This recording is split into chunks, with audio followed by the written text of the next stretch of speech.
Ndiaye Conteneur moo leen di may émission immigré ci Walf TV. mbokk téléspectateurs yi émission immigré dellu siwaat na ci émission bi ni mel nag dinañu ñëw ci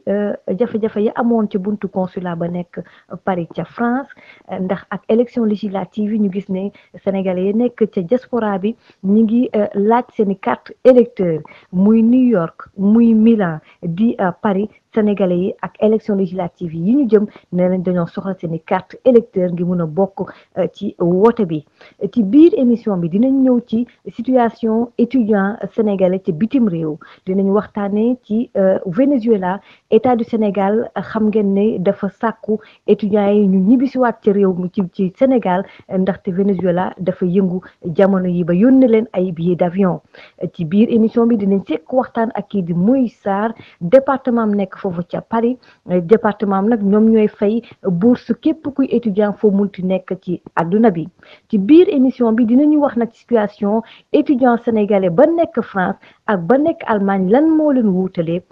Amédine Ba dëkk ba Stuttgart dina tontu ci suñuy laaj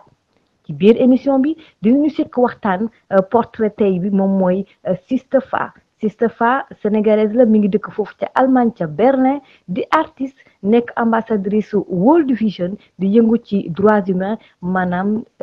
ak yelleefu doomu aadama moom mooy doon suñu portrait tey ji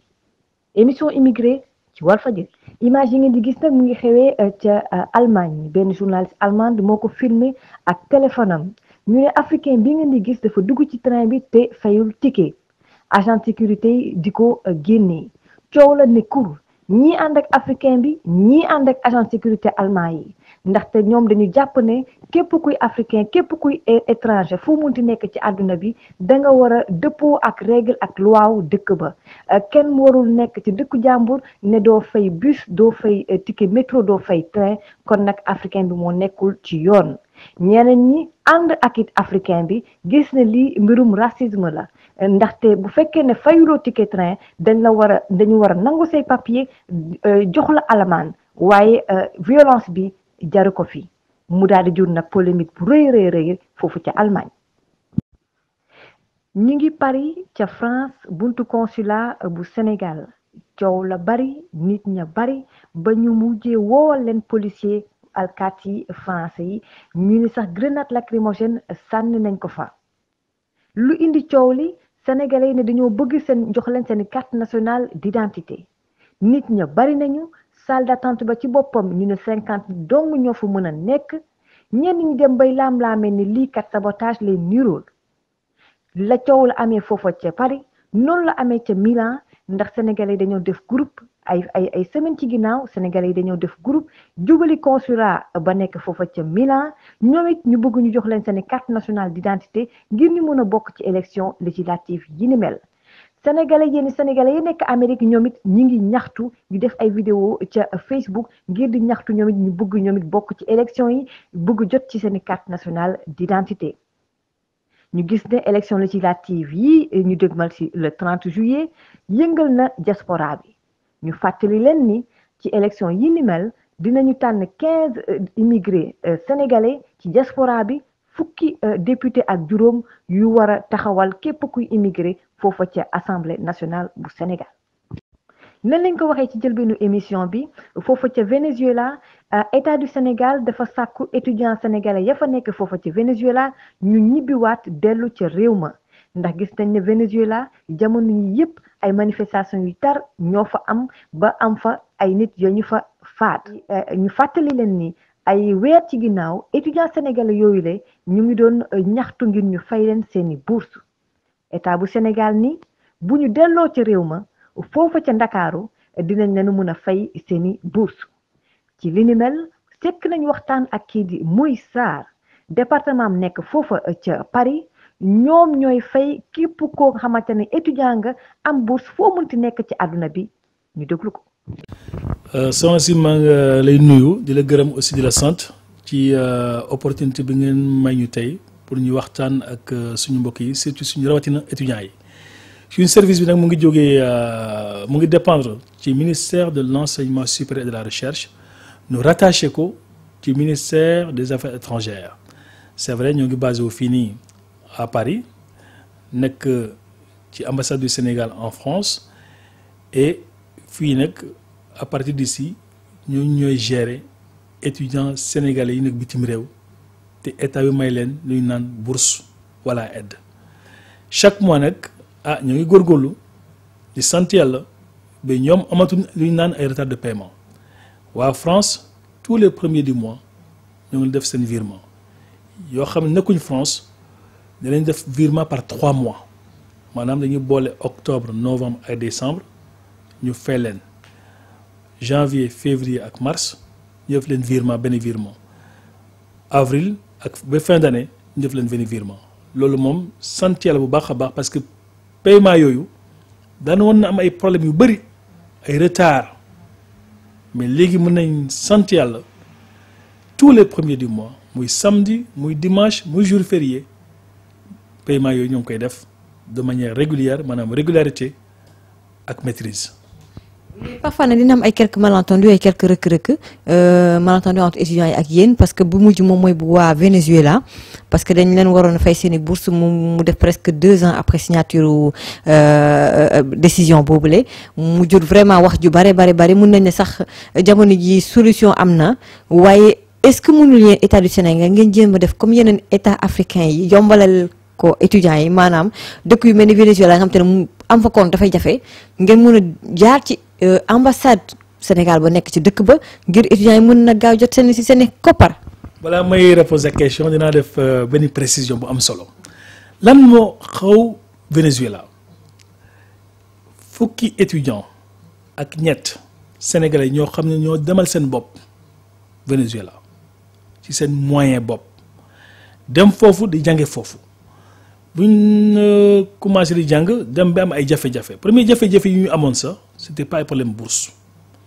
problème passeport la woon léegi ñun bu ñu ko yëgee on a fait un rapport détaillé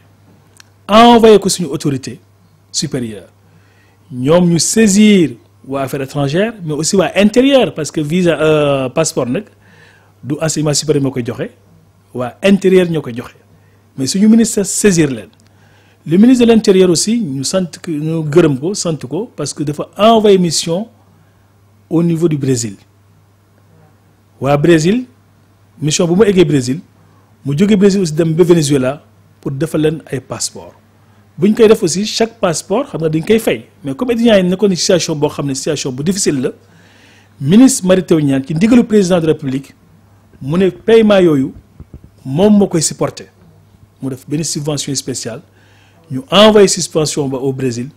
pour ñoom ñu defal leen passeport gratuitement loolu def nañ ko bu ñu defee loolu aussi ñu xam ne xale yooyu nag ak situation sociopolitique bu am Venezuela am nañ ay jafe-jafe yu am solo pour ñu jàppale leen rawatina nag ministre dafa demoon Venezuela mu rencontre leen ne leen comme ñëw naa bi fii lijjanti nañ passeport bi mais ci ndigalu président de la République aussi na leen jox may bourse moo tax ma ne deful 2 ans boobu novembre ba passé la woon bu ñu ko defee noonu léegi étudiant pour ñu fay la bourse nag il faut nga joxe boo demee ba am bourse mooy boobu benn la mais pour ñu fay la ko il faut nga joxe sa certificat d'inscription maanaam yow dem nga ci pays boo xam ne moom nga wax ne fa ngay jàngee boo fa nekkee aussi inscrire nga parce que mën nga dem bañ a inscrire kooku nekkoo étudiant il faut nga joxe certificat d'inscription de l'année en cours il faut nga joxe carte d'identité sénégalaise wala passeport ordinaire bu Sénégal boobu mooy wane aussi sénégalais nga parce que mën na am passeport diplomatique te doo nekk sénégalais il faut aussi nga joxe lu ñu naan RIB mooy relevé d'identité bancaire pour ñu mën a def virement bi il faut aussi nga joxe sa coordonnée maanaam téléphone sa mail ak fi nga dëkk 4 pièces yooyu bu ñu ko amee automatiquement dañ koy saisir ci suñu base de données après ñu doog a def paiement bi il se trouve maintenant pour waa Venezuela ñoom amuñu compte bancaire boo xam ne mën na recevoir ay transactions internationales maanaam seen compte bancaire yi ñu am foofu pour ñu fay leen à partir de la France mënul am ak régime bi fa am aussi banque française yi fi nekk fii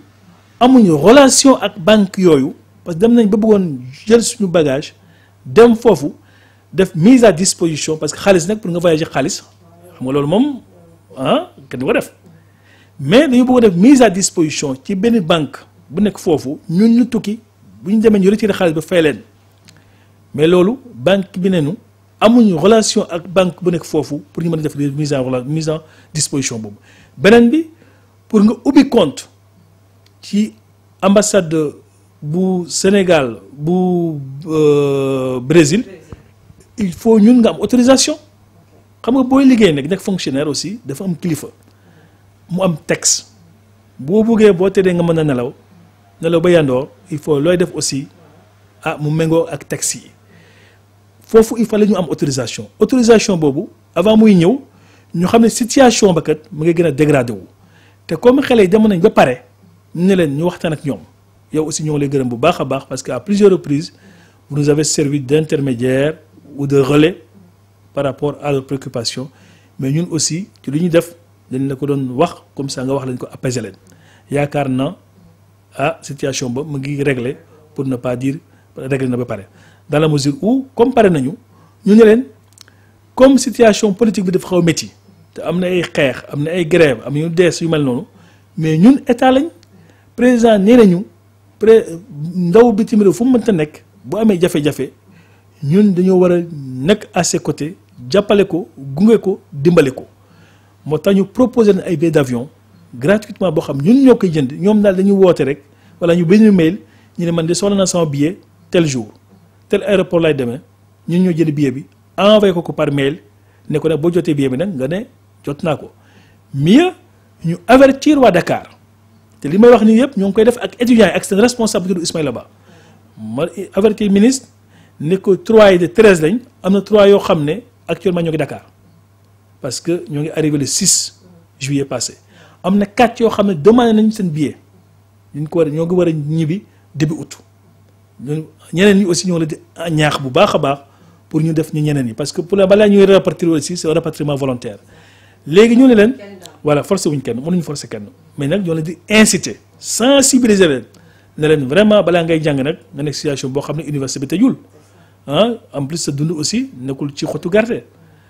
donc ñooñu ñoo ngi def liggéey boobu ñoo ngi di sant aussi parce que am na 3 yoo xam ñibbi nañ ni ma ko waxee léegi rek am na 4 yoo xam ñoo ngi ci yoon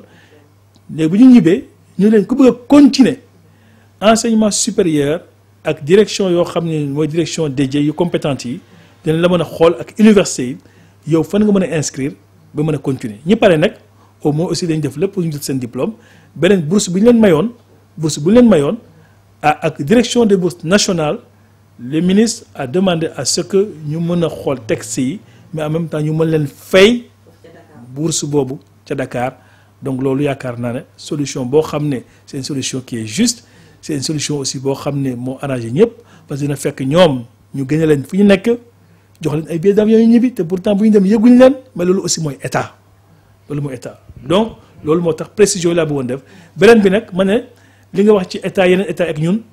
fa lañ nekkoon aux années je peux dire 90 maanaam modernité ak innovation moo tax ñu dépassé système boobu boo laaj ci ñu bëri ci suñu waajur yi dana bu ma nekkee Canada pour ma fayeeku dama doon jógee Laval dem ba Ottawa wala waa comptable bi moo doon ñëw wala même France fii dana comptable doon def ñu def ay rang bu gudd wala billetterie comme ay camp Jérémie yu mel noonu mais système bi léegi laajatu ko ñun xale yi da leen di fay directement ci seen compte bancaire mais yow ñun envoyé la mail ne la xoolal sa compte xaalis baa nga fa donc loolu moo waral loolu mais li wóor ba wóor mooy innovation kay moom ak avancement moo tax ñu toll fu ñu toll ñeneen ñi nag ñoo ngi peut-être eggaguñu fu ñu egg moo tax peut-être ñu mën a def yooyu mais ñun loolu ñoo ngi fa woon aux années 90 même avant may ñëw ci service sax bu fekk nañu dépassé situation bu baax a baax te aussi boo nekkee France di couvrir plus de 40 voire 45 pays di ko def virement tous les premiers du mois yoo xam ne day dem directement ci compte étudiant bi plus de transparence parce que di nga xam ne kii jot na ko nekkul nga dem def état kii signé wala keneen signé boo xam ne nekku fa je pense que aussi loolu Sénégal vraiment état ay pays yu bëri africain dañu bind ñëw ba fii rencontre ñu xool aussi ni ñu defee. kon daal comme mbirum xaas la système bi moo gën a wóor moo gën a transparent moo gën a performant moo gën a efficace xale bi du jóge du déplacé wu parce que maanaam boo naroon jógee Marseille ñu bëgg la fay bourse bu 297 €. yow boo jëlee sa billet train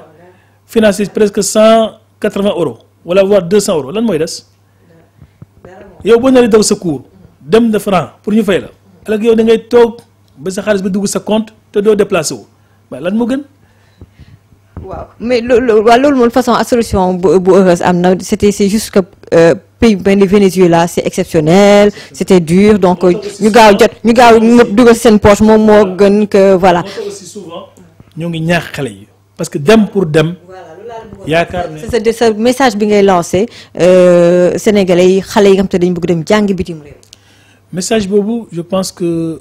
c'est un message boo xam ne ak expérience bi mu ci am rek damay gën a ñaax waajur yi ñaax aussi xale yi ñaax aussi suñu gouvernement boo xam ne effectivement mu ngi def kéemtalaay kattanam ci loolu maanaam ci réforme enseignement supérieur bu mu engagé depuis bientôt 3 ans. boo demoon Ukraine amoon nañu fa étudiants yoo xam ne ak guerre bi métti woon na pour ñu rapatrier leen tey li xew Venezuela métti na am nañu étudiants yoo xam ne ñoo ngi Soudan ak embargo bi mais problème la loolu yëpp ñoo ngi leen di gën a ñaax bu baax a baax ñoo ngi leen gën a encadrer aussi mais gën a liggéey suñu réew te loolu yaakaar ne loolu la président Macky Sall namm développer réew mi tax def ba yow nga mën a toog Sénégal jànge Sénégal boo pare aussi nga am liggéey Sénégal donc loolu aussi je pense que ñoo ngi ci liggéey bu baax a baax ñun ñëpp ñu bàyyi ci xel yu mel ni yéen aussi yoo xam ne yéen ay médias yi presse bi ngeen gën a sensibiliser waajur yi ak étudiants yi pour jafe-jafe yooyu yëpp wàññeeku bu baax a baax. jërëjëf monsieur Moïse Sarr di la gërëm di la sant. maa leen di gërëm di leen sant di leen ñaanal bu baax a baax. Ndiaye conteneur moom la diaspora bi taamu képp ku am sa bagage muy colis bidon carton matériel électronique meuble lu munti doon mu war a jóge Allemagne war a Paris la France ñëw Sénégal Mali Gambie immigré yi Ndiaye conteneur la ñu taamu. képp kuy sew doomu Sénégal bëgg a taxawal sa entreprise amay matériel yu war a jóge Allemagne wala Paris la France da nga jëflanteeg Ndiaye conteneur ngir matériel bi mën a ñëw ci jàmm ak salaam. Ndiaye conteneur ay bureau mi ngi ci ville yu gën a mag ci Allemagne muy Hambourg Cologne Berlin wala Munich. Ndiaye conteneur ubbi tamit ay bureau foofa ca Paris la France. Ndiaye conteneur ñëpp ràññee ko ci liggéey bu set. crédibilité rigueur ak sérieux moo tax société yi gën a mag foofa ca Allemagne te ay doomu Allemagne taxawal ko fas yéene liggéey ak Ndiaye conteneur. Ndiaye conteneur mooy fierté képp kuy doomu Sénégal nekk bitim réew képp ku am say matériel bëgg a xam fa mu toll da ngay dugg ci site internet Ndiaye conteneur di def www.ndiaye-containers.de di nga xam sa matériel fan la toll. kon daal Ndiaye conteneur moom la diaspora bi taamu moom la immigré yi taamu Ndiaye conteneur raw na gaay yi. étudiants sénégalais yi nekk foofu ca France ñu ne dëgg la département bi nga xam ne moom la Moïse Sarr di jiite ak képp ko nga xam ne étudiant nga tey am bourse di nga ko jot ci teel waaye wax ci moom mooy ban étudiant sénégalais moom moo mérité bourse ak ki ko mérité wul mu ne foofu la wax ca nekk ndax léegi dafa am ay mbir yu lëndëm ci wàllu bourse ya ñuy joxe. ci wàllu étudiant ak it bourse diggante France ak Allemagne ñu gis ne am na différence Amédine Ba sénégalais la yàgg na Allemagne jàng moo ko fa yóbbu woon. man maay Amédine Ba nekk Allemagne dëkk Stuttgart une bonne trentaine d'années fii ci Allemagne. yàgg na en 77 76 77 donc ce qui veut dire que quand même yàgg naa ci réew mi et entre temps comme ni ma ko waxee rek fii la gën a yàgg suñu réew waaw. du loo xam ne dama ko tànn sciemment ndaxte bi ma fii ñëw suma xalaat moo doon jàng am leen loo xam ne métier bu dëgër dellu réew ma mais nag lu yàlla tudd mooy am daal moo tax ma yàgg ni fii mais xol bi moom Sénégal la ne te foofu rek foofu la dëkk waaw du fa jóge waaw période yooyu immigration wute woon na du ma wax sax immigration parce que d'accord mun naa ko wax am na ñoo xam ne ñi bourse moo taxoon ñu ñëw fii légalement alors que man aw ma woon bourse bi may ñëw donc dama débrouillé ñëw fii jàng allemand defaat bac parce que bi may jógee Sénégal aw ma ko woon fii laa ko defee bac français alors commencé di jàng fii ba jeexal waaw donc période yooyu maa ngi nekkoon ci benn dëkk buñ naan Allemagne ñu ngi koy woowee Freiburg tubaab yi di ko woowee Fribourg in Breisgau donc c'est une dëkk bu ndaw la bu nekk ci frontière u Suisse ak France sorewul Strasbourg noonu sorewul Bâle dëkk bi Allemagne di wax Basel waaye en Suisse donc dëkk bu rafet bu ndaw mais une ville universitaire foofu ay étudiants ñoo fa nekkoon lu tax ma wax loolu damay fàttaliku ne jamono jooju ñu ñuul yi mun nga leen wàññi donc am na leen loo xam ne dama koy fàttali tout le temps mooy su ma duggoon ci seen tram yi gis xale bu ndaw ci loxo yaayam day ubbi bët yi dëgg naan yaay ji kuumaal ay néega xoolal ab nègre alors dafa nekk différence bi diggante jamono jooju ak tey moo di ko loolu man dama ko dul déggati sax même expression nègre allemand yi dañ koy rusa utiliser donc changement bi am na ci mentalité allemand yi seen bopp parce que miin nañu ay étranger miin nañu nit ñu ñuul donc loolu mooy damay tontu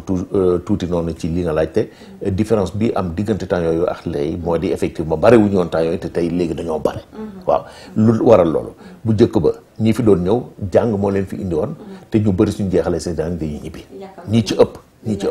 waaw ñii ci ëpp alors donc tey c'est le contraire jaral na leen ñu ñàkk seen bakkan nee nañu Barça ou Barça xam nga loolu musiba la loolu kii wax loolu defe naa ne xalaatul tuuti man su ma xamee waaw lu ko jar ci àddina jógee sa réew odyssée bi mooy jaar Mali Burkina Faso Niger dem Agadez jaar ci biir désert bi désert moo gën a bon sax géej gi donc ñi fay dee kenn mënu ko wax léegi li ñuy wax mooy ñii di dee ci kii parce que am na ay journalistes yu nekk ci Méditerranée di filmer loolu la ñuy wone mais ñi jaar ci désert bi benn journaliste new fa mais yaakaar na ni foofu lu gën a bare donc loolu lu ko jar donc loolu day wone itam il faut ma utiliser benn expression française mooy désespoir parce que ku désespéré wul ku jaaxlewul du def li naan man ma dee moom a gënal ma des suma réew loolu mooy wane comme suñu politiciens yi seen échec sont totalement échoué ak ku munte doon suñu développé woon na ay projet de société yu taxaw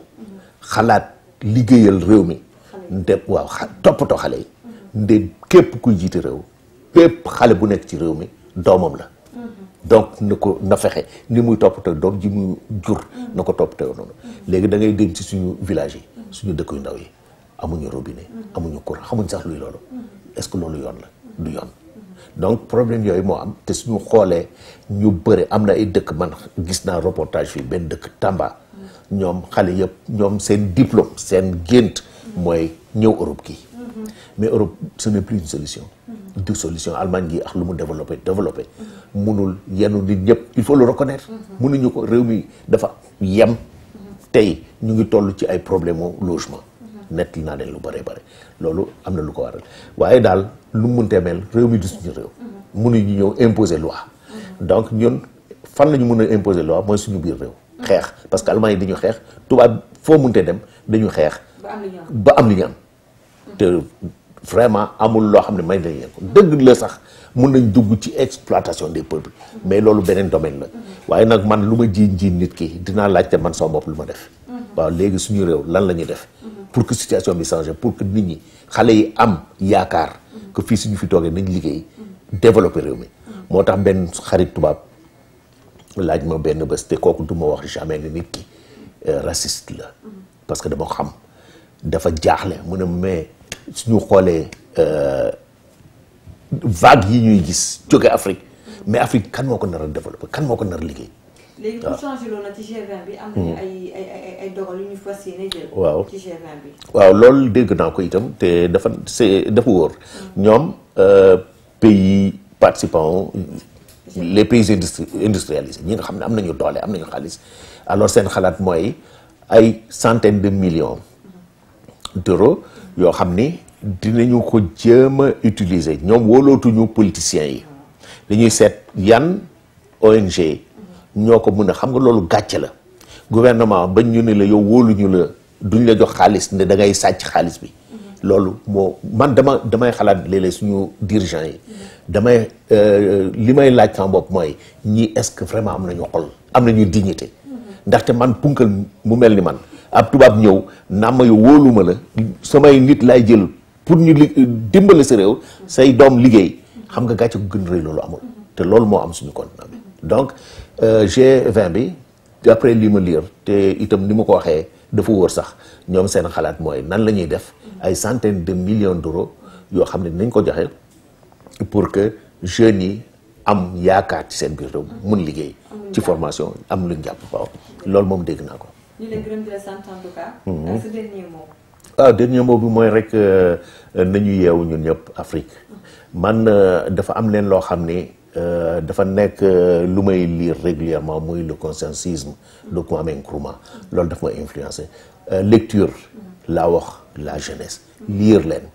ku liirul doo xam dara ci àddina beneen bi mooy nañu gëm suñu continent ak lu mu mënte mel parce que ñun histoire bi ñu jàll ñeenti téeméeri at esclavage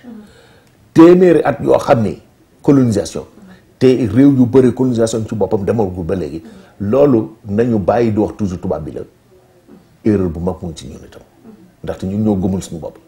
nañoo xam suñu bopp gëm suñu bopp liggéeyal suñu bopp man loolu rek laa mën a laaj jeunes yi surtout nañuy lire internet baax na lool mais internet mun nga ko utiliser itam pour informer wu amul matul ngay jënd livre nde lecture moom ku ko bëgg lecture ku koy def yow yee nga sa bopp te xamal sa cosaan itam xam sa réew xam sa histoire nde ku xamul sa bopp moom doo mun a xeexal sa bopp donc man message boobu rek lay mun a jox jeunes yi parents yi itam nañuy toppatoo seen i doom ndaxte dañuy seet man damay dem Sénégal léeg-léeg damay waaru communication diggante parent ak doom amatul loolu baaxul itam parce que loolu dafa nekk loo xam ne fii ci Allemagne ça fait partie de leur culture parents yi dañuy toog waxtaan ak seen doom di def ay jeux alors loolu dafa baax suñu responsabilité la nit ku jóg parce que xale bi jógul ni kii laa bëgg mu nekk sama papa mbaa kii nekk sama yaay yàlla moo la ko dénk toppatoo ko toppatool sa doom jox ko éducation bu baax loolu rek laa mënoon wax. jërëjëf jërëjëf ñu sant la gërëm. waaw ñu ngi fii nag Berlin Allemagne ak it artiste bu ñëpp xam Sénégal yàgg ci hip hop bi Sistapha mais ñëpp xam ne ko vrai turam di Fatou Mandiang Diatta ñu lay nuyu lu bari bari. na ngeen def maa ngi leen di nuyu woon tamit. voilà donc Sistapha ñu ñu fekk si la fii ci Berlin di def émission immigré xam nañ ne yow yaa ambassadrice World Vision mun nga ñëw un petit peu ci rôle bi ngay liggéey en tant que ambassadrice World Vision fii ci Berlin. donc man li may def rôle bi may joué tout d'abord c'est pour la protection de l'enfant maanaam dañuy aar xale yi juddu fii xale yi juddu foofu noonu parce que diaspora bi tamit ñu ngi jur fii ay doom di leen yóbbu Sénégal ñu jànkonteel yenn si nga xamante ne suñuy tradition la te méngoowul ak loi wu dëkk bii nii donc dañuy jéem a liggéey pour que kenn ku ci nekk nga xam ni dëkk bi nga ñëw ganale si lii daf koy aayee mënuloo fi def comme yow li nga daan def sa dëkk nga xamante ni kenn daanu la wax donc ci liggéey boobu noonu laay liggéey ak World Vision fii Sénégal ak fii ni si Allemagne à Berlin. voilà xarafal jigéen bi la ak xale yi ñuy teel a jox jëkkër ñuy sëy nga xamante ne fukki at ak juróom la ñu am fukki at ak ñaar parce que problème yoo xamante ne ñu ngi koy gis ci région de Kolda xale yi foofu noonu boo xoolee ba xool c'est entre 12 ans 13 ans dañ leen di jox ñu sëy 94% xale jigéen ñi dañ leen di infibuler muy maanaam taf romb na sax excision donc ce sont les réalités yi nga xamante ne moom la communauté yi di dundu Kolda donc moom la ñuy jéem a ñun ñooy diaspora bi ñun ñooy sénégalais yi nga xamante ne dëkkuñu Sénégal ñu ngi dëkk fii bitim réew mais ça ne veut pas dire que ni amuñu kàddu bu ñu war a wax suñu mbokk yi nekk Sénégal donc dañuy jéem a liggéey ak diaspora bi en même temps di liggéey ak waa Sénégal di leen xamal ni ñun ñi kat nga xamante ne lu ndaw li ñu for ñu bokk ko gën a loolu nañu bu dee mën ngeen gën a aar suñu doom yi ñu fa bàyyi. parce que xam nañ ne aussi fii ñu nekk aussi ci Allemagne tamit yaa ngi jàppale immigré yi rawatina jigéen ñi nga xamante ne dañoo jaare Libye xam nañ ne léegi ndaw yi dañoo jël yoonu Libye bi avant Barça la woon léegi nag Libye bi lañ jël góor ak jigéen donc xam nañ ne Libye déjà góor ñi dañ fay sonn dañ leen di tëj ci kaso yi jigéen ñi dañ leen tëj ci kaso yi léegi di leen def naka sa du noonu dugg si Europe ñu traumatisé wu carrément donc da ngeen di jàppale. waaw man projet yi ma fi jot a am mooy projet Mid-Afrikaner Community Gesamtheitskochen mooy maanaam ñu ànd ak communauté africaine yi di togg il fallait que mu am un contenu li war a tax jigéen ñi boo leen oowee ñu ñëw toog parce que koo ne kaay ñu waxtaan ci sa jaar-jaar du mën a ñëw léegi boo ne dama am projet ba xamante ne man maay financé dañuy togg